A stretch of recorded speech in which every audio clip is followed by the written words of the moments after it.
Our institutions were created because we had students, African American students, if I can be very specific, who could not attend anywhere else.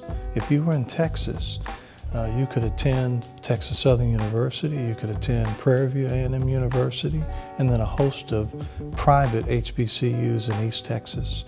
But that was it. My grandfather went here, my great aunt went here, and then my cousin went here. I'm gonna be the third generation graduating from TSU. I felt like I was continuing the legacy. Several generations of my family were educated here. I really believe that education plays a very strong role in the upbringing of the generations. Not just for, the knowledge's sake, but knowing your history, knowing how things came into being as they are. The junior college was established in 1927. There were both white and blacks who wanted to attend college and at the same time study at an institution of higher learning.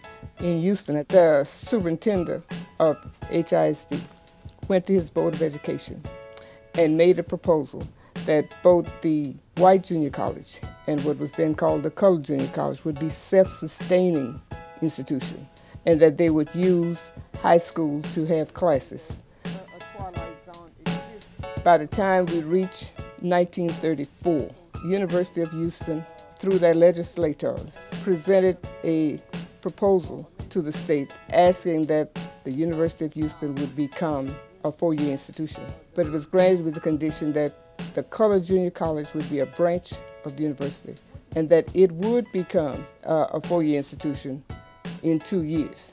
And therefore, in 1936, we had Houston College for Negroes.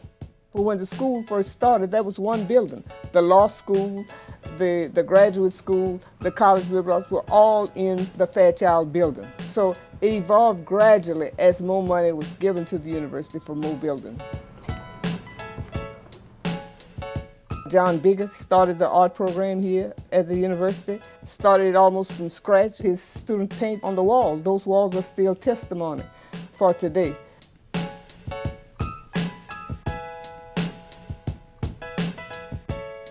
The name changed in 1951 to Texas Southern University. My cousin, Dr. Ina A. Bolton Brown, affectionately known as Ma Bolton. She basically was the matriarch of the university. She was the first dean of women here and the dean of students. For the longest time, I didn't even tell anybody what my last name was. I was just Terrence. I had made it a whole semester. One day, one of my favorite professors, Horace Alexander Young, he was like, wait a minute, your last name is Bolton. Are you related to Ma Bolton? I'm like, oh my God, here we go.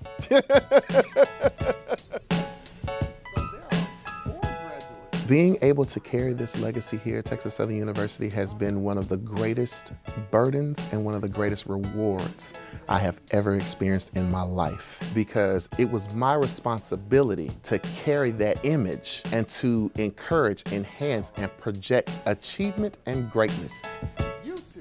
Here you are making yourself into someone. Being here, I found my voice, and I found that I shouldn't be afraid to speak out on certain things, especially when it comes to injustices. Not even just with African Americans, but with anybody. And then not only just speak up and say something about it, what solutions can you come up with to change that?